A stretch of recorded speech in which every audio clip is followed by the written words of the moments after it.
Now available in paperback and Kindle, All About Marilyn. Learn all about the struggles of a faded former teen sitcom star in this absolutely fabulous 5-star screenplay. Get All About Marilyn in paperback and Kindle on Amazon.com today. Yesterday, there was a recall election in the state of California.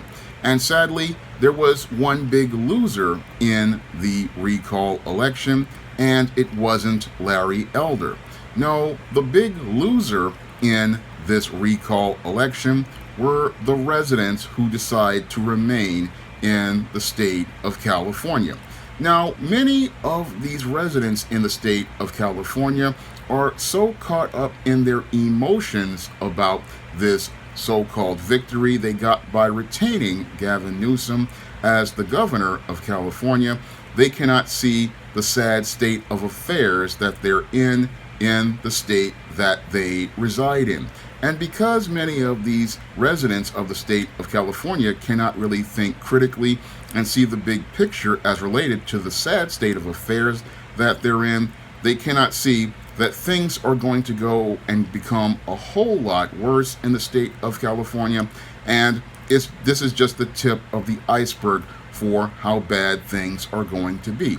And I can say that as a resident of the state of New York who was born during the dark days in the 1970s. And as someone who has lived here in New York for 48 years and has lived through 2 to 3 fiscal crises, I can tell many of the residents of the state of California, you don't know how bad it's going to get because you have not understood how bad things are as related to the state decline of your state.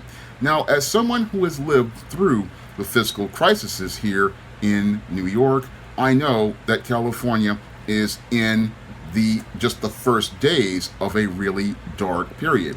Now, that dark period here in New York started with what they called white flight, and that white flight took place in the mid-60s. And many people want you to believe that this was due to black people moving to the city.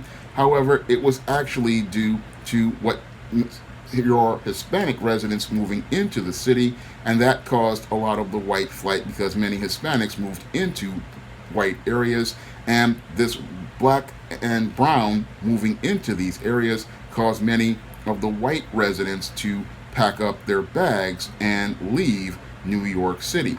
Now, these white residents, these were taxpayers overall who were working class, and when they left to move out to places like Long Island, or they moved to New Jersey and Connecticut to live in the suburbs, what they did was they took their tax dollars with them. And with a lot of those people moving to other states like your New Jersey, your Connecticut, or even just further out, this took tax dollars out of the state of New York and eroded the entire tax base. Now, as the tax base was eroding here in New York, we were starting to see a high demand for services here in New York. And one of the services that was really expensive here was the MTA. And the MTA practically had to cut its budget exponentially due to the flight of all of these residents, and the entire system went from being pristine in the mid-60s to falling into disrepair in the 1970s. And that was primarily due to the eroding tax base from residents packing up and moving. And this led to the service on the subway system here in New York City practically falling completely apart and leading to the things like the demolition of the 3rd Avenue L here in the Bronx, all due to budget issues as related to the flight of all of those taxpayers. And even worse, after we started to see the decline of the subway system here in New York City, we also started to see your reactionary policy by your leftist politicians who were in charge. Now, in the early 60s, John Lindsay, a conservative, managed to keep New York City solid, but after he left, we started to see a serious decline because the reactionary response from many of your leftists was to call themselves raising taxes. And this approach of raising taxes and residents leaving was not one that was going to be very productive, because every time they raised taxes, this just led to more and more people who had good jobs just packing up and leaving. For example, you had people who would commute from New York to New Jersey or upstate New York to work at places like GM plants and factories. And what they would do is they would just go out here, take their money, and buy themselves a home in New Jersey or Connecticut, and they would go out here and live their lives in those areas. And again, that took tax money out of New York and took it to Connecticut and New Jersey, or even other outer lying states like Pennsylvania, and that again continued to erode the tax base. Now, as the state continued to raise taxes, this made it hard for many businesses to remain inside of New York State. So a lot of the businesses started feeling the pinch from the increasing taxes, and they were starting to see their expenses go up. So what they did was they decided to move their facilities over the course of the late 60s and the 70s. And some of them, like who were in textiles, because New York City was a big textiles and clothing manufacturer, a lot of those people decided to either move down south, or in the 70s, as China was opening up, they decided to start moving their factories over to China. So those jobs wound up leaving, and again, large chunks of the tax base started to leave, because people were either being laid off from their jobs at these plants, or their small businesses it was just too expensive for them to stay here because the taxes were through the roof. So a lot of businesses wound up leaving New York, and this is what further eroded the tax base. All of that manufacturing left for your southern states, or they left for China, and this made New York's tax base practically erode even further, and we lost practically a good 30 to 40% of the tax base that was supposed to fund all of these services. And what was more troubling was we were seeing more and more individuals using services like welfare as a result of many of the jobs leaving, and this put a further financial burden on the state. And as the state further was trying to pay these expenses and did not have the revenue coming in, this is what led to the state of New York winding up going bankrupt. And this is what led to eventually the state trying to contact Gerald Ford to give them help, but your Ford told New York City to drop dead. And the reason why he told them to drop dead was because they went out here and did not have a budget plan for their state, and their state practically crumbled. Now, it was a cruel thing to do to the state of New York, but the state of New York had practically mismanaged its complete fiscal tax base and just managed to erode one of the biggest tax bases as related to the economy. And this is what led to the fiscal crisis of the 70s, where many people wound up getting laid off, like teachers, firefighters, policemen. I mean, municipal services wound up getting completely decimated. And again, your transit system, like here in New York, practically fell into complete disrepair. And all of this was due to your politicians not really having a good vision for where they wanted to go, and thinking they could tax their way out of all of their dysfunctional spending. And this is what's happening here in the state of California. The exact same paradigm is going on, and sadly, your Californians, like your New Yorkers back in the 70s and the 80s, they could not really see the big picture as related to the direction of their state. A lot of them are celebrating having your Gavin Newsom still as governor, but a lot of them are getting ready to suffer the same pain we New Yorkers suffered under your Mario Cuomo, who took over for the previous leftist governor. And over the 12 years your Mario Cuomo was governor here in New York, we saw more and more businesses leave as they continued to create more taxes and sitting there thinking, oh, if we continue to tax people, this will incentivize people to want to come to the city to invest in it. Well, here's a critical question. Why would somebody want to invest in a state where they're going to lose money? I mean, so there are so many, there were in the 80s, there were so many bureaucratic hurdles for a business person to jump through that there was next to no incentive for anyone to open a business here and provided much needed employment to many of the residents who still remained here because there was next to no incentive for them because there was no way for them to profit. So that's why we did not see many businesses come to New York until maybe the early 90s or so, or even the later 90s. That's when we started to see a business explosion.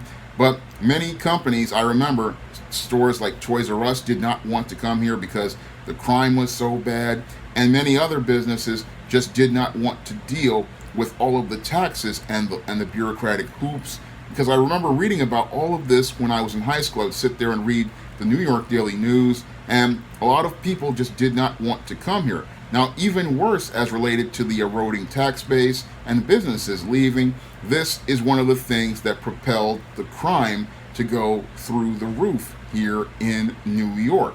And crime was practically one of the things that we saw practically going on every day because we had people who had no jobs because the tax base had been completely destroyed and businesses had no incentive to come here. So that's what led to many people going into criminal enterprise like your drug dealing or your gambling because there were no jobs at the local businesses to provide anything for anybody, and the only thing that many people had was either welfare or maybe if they had a corporate job here or there. I mean, yes, Wall Street did well, but the entire city was blighted at this point. I mean, in the 80s, the Wall Street did well, but the city was practically blighted because nobody else received any of those benefits outside of those Wall Street investors. And your New York was practically in ruins because many of the landlords were practically underwater in their property here in New York because that was one of the first things that they did was raise the property tax.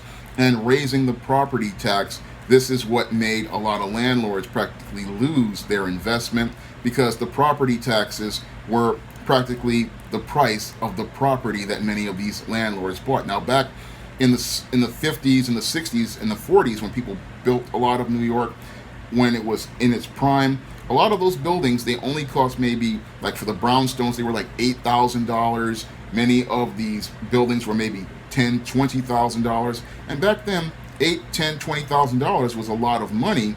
But after the fiscal crisis, the tax bill for just a couple of months was $8,000. The tax bill was like through the roof, and the tax bill was more than the property was worth. And because many of these landlords were underwater and they could not even afford to pay their maintenance costs, this is what led to all of the urban destruction that practically turned areas like the Bronx into what looks like a war zone. And because these landlords practically, they just said, look, I can't afford this property anymore. Some people abandoned their property. Others wound up participating in insurance schemes to destroy their buildings. And a few went out here and took Section 8 money and then still destroyed the property and got insurance money. So a lot of these property owners, they were practically underwater at this point. And because they were underwater, they could not afford to keep this property maintained. And this is what led to many of these areas like I used to live in, and I took people on a tour of Park Avenue here in the Bronx, being in complete ruins. I remember growing up and seeing cracked city streets, cracked sidewalks. I mean, all of this was due to the eroding tax base, and the same thing is happening in the state of California. And sadly, many people in California can't see where they're going because they're so caught up in their feelings about political rhetoric that they cannot see that they are on a decline that mirrors New York in the 1970s, and your Gavin Newsom is leading them down a dark road where they are not going to recover because, again, when you are losing your tax base, you are losing tax revenue, and when you have your properties that are not really maintained, and you're talking about $2,000 to $3,000 a month for rent, and then eventually he's going to be forced to raise taxes because you're losing revenue from corporations leaving and big businesses leaving and small businesses leaving.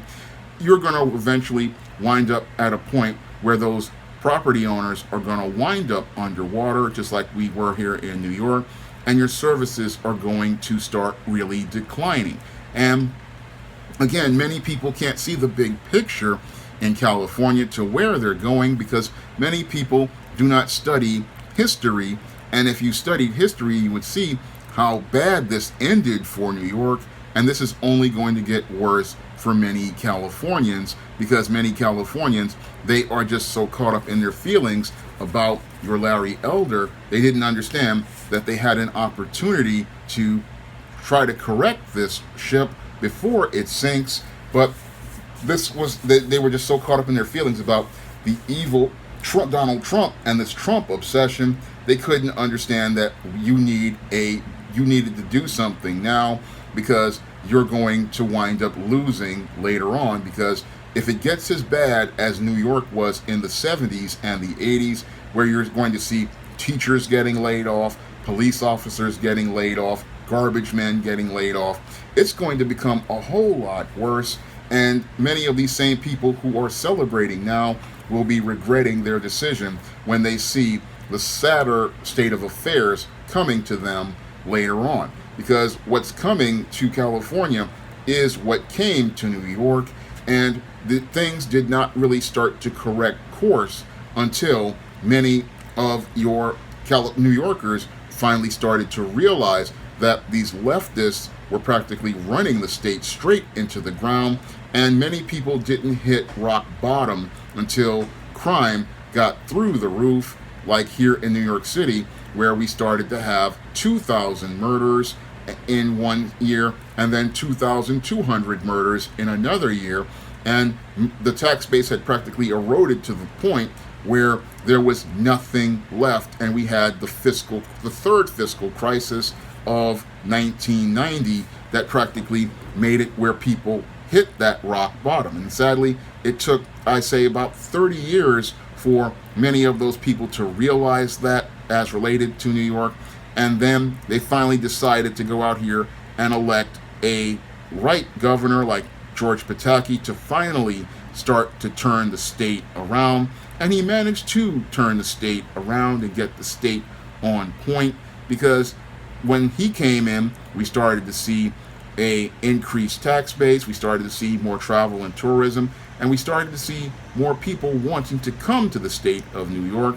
And sadly, I don't see this happening for California for another 30 years, and it may take another 30 years for people to realize that their state is in a sad state of affairs, because many people are still caught up in their feelings about things like Donald Trump, to see the sad state of their state's union and how their state's union is falling apart in the exact same way New York's state wound up falling completely apart, because many people cannot see that a state that goes out here and has people with feces on the ground, wildfires that burn hotter every year, and gas that's $5 a gallon, taxes that are through the roof because you don't have revenue coming in. This is a bad state of affairs, regardless of political party. And if you have people who just cannot see where they're going, they have to hit rock bottom. It's just like the woman who's out here who has the bad boyfriend. You can't tell her that this guy is bad. Sometimes you have to let her experience this dude. And once she experiences this dude, she starts to finally realize that this guy isn't the guy she needed to deal with. And that's the same thing with your leftists and your Gavin Newsom. Your Californians are going to have to figure out, because at the end of the day, it is the residents of California who are going to be the big losers as related to this situation, because when your governor creates policies that tells you to stay indoors while he's out at some French laundry restaurant, and his aunt was out here getting her hair done, even though you can't get your hair done, it just shows how we the people do not really understand our power in the state of California, and how those people really don't understand how much rights they're giving up in order to be safe. And the whole thing is, your state isn't safe. And again, this is not about political parties. This is about understanding your rights as an American citizen. And you had a right to go out here and vote however you wanted. However, there are consequences for voting. And yes, you may not like Larry Elder, and I think he's a clown myself, but the whole thing is, the big losers are the residents of the state of California, who voted on a motion instead of looking to go out here and pick their own candidate, because Larry Elder was not a good choice as I see it overall. And the people of California needed to think twice, because if they don't pick a good candidate in 2022, they are going to want, and stick with Gavin Newsom, they are going to wind up like New York in the 1970s and 1980s. And I can tell you, as somebody who grew up and experienced those dark times, that it's going to get a whole lot worse if you give Gavin Newsom a second term, and you're going to wind up in a fiscal crisis that's just as bad as New York had in the 1970s. Now, this video is not going to be monetized because many of your leftists don't like this type of content. So if you could donate to the Cash App, it would be greatly appreciated by clicking the link in the description box. Or if you could pick up one of my books, it would be greatly appreciated. That's all I have to say for this video. You can comment, rate, and subscribe.